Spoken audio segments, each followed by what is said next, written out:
you are doing well today on this Monday. It's the start of a new week. This is David Richard Alma with Balancing the Triad, Body, Mind, and Spirit. Hopefully you had yourself, for those in the United States, celebrate 4th of July. Hopefully you had yourself a good 4th of July weekend, which happened to be a weekend this time around. Mine was actually very mellow. Didn't even see any fireworks. Was able to be in bed relatively nice. And with the fan blowing, I offered some white noise, so I didn't hear the stuff going on outside. So it was actually kind of nice and quiet. Today's topic, this kind of came up from a post I read on social media this morning, in the conversation I had at lunchtime today with some family. Take care of your health today or take care of an illness tomorrow. Now, right off the bat, I'm going to first say it's not necessarily always cut and dry that way. Okay. However, there is plenty of things we can do. There is, I've seen a post from one friend who got herself wore down and got herself starting to be sick, and a couple other things compounded on that. And it wasn't just physical health. Physical health is what she was dealing with, at the same time what was compounded with actually the mindset and what other things going on around you. And that's part of what I teach here, hopefully with Balancing the Triad, is when you work on your body, mind, spirit, it makes it a little easier to handle the challenge that life throws at you. You're able to at least understand, okay, what can I control, what can I not control, what am I able to do right now, what I'm not able to do. And that's part of what I can hopefully kind of share. The part of this is also excuse me, I'm dealing with health. Most we have control of is our physical health. Mental health, yes, we do. There are aspects, the topic came up with several people that seem to be dealing with some type of dementia.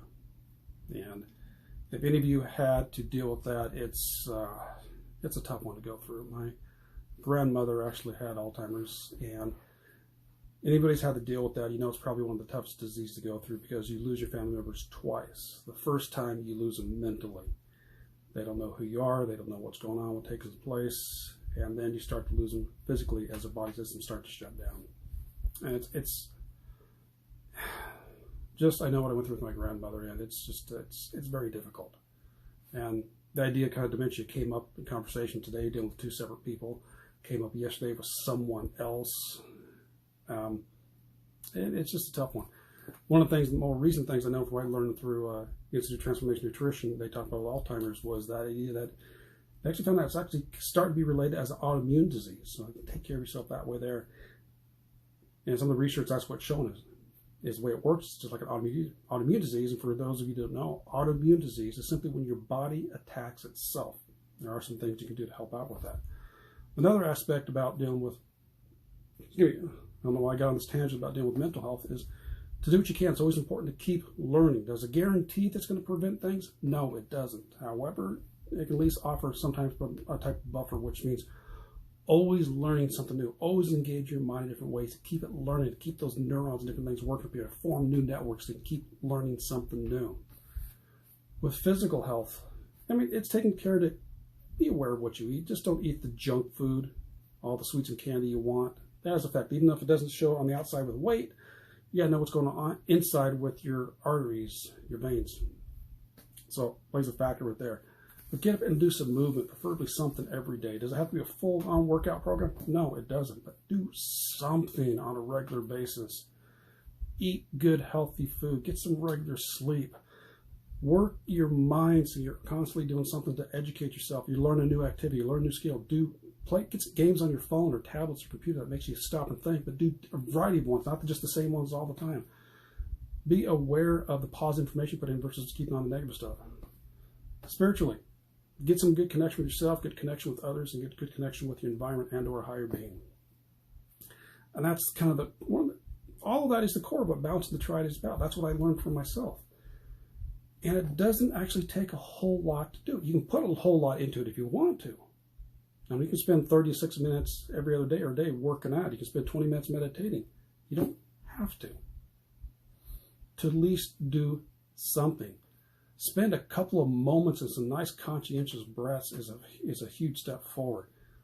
Doing a couple of bodyweight squats or push-ups throughout the day is a big advantage. Taking the time to read a couple of pages in a book, a few pages in the morning, a few pages in the afternoon, a few pages at night. You got 10 pages a day. In a month, you read a 300-page book.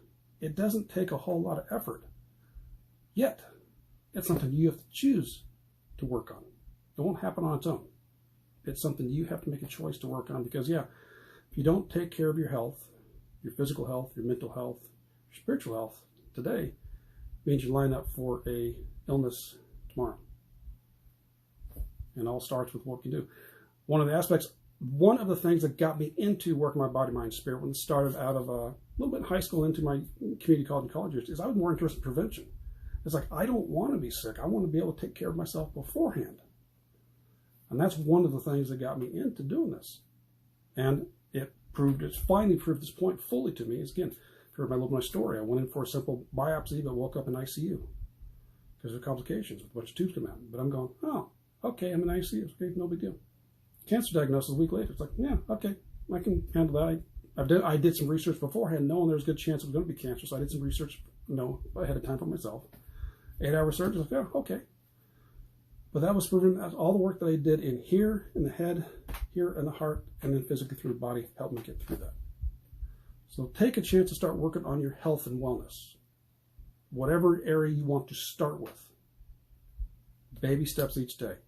Today is a Monday. It's July 5th. It's also basically the start of a full month, which a lot of us like to start things either beginning of the week, beginning of the month, beginning of the year, instead of starting midweek, mid-month. But either way, right now we're basically at the beginning of a new week, beginning of a month.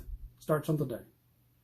Go through and start realizing what you want to do and start making some simple baby steps you can do to achieve those each day. Go back and watch my previous videos where I talk a lot about those topics. So that's what I got for you today. Start taking care of your health today, so you won't have to deal with illness tomorrow. And even if you do deal with illness tomorrow, there's a good chance if you start taking those steps, you can get through the illness a little better and it won't hit you necessarily as hard. Doesn't guarantee it, but a good chance. All right, so let me know your thoughts on that, and then we'll catch you next time. So take care and bounce into you. Bye-bye.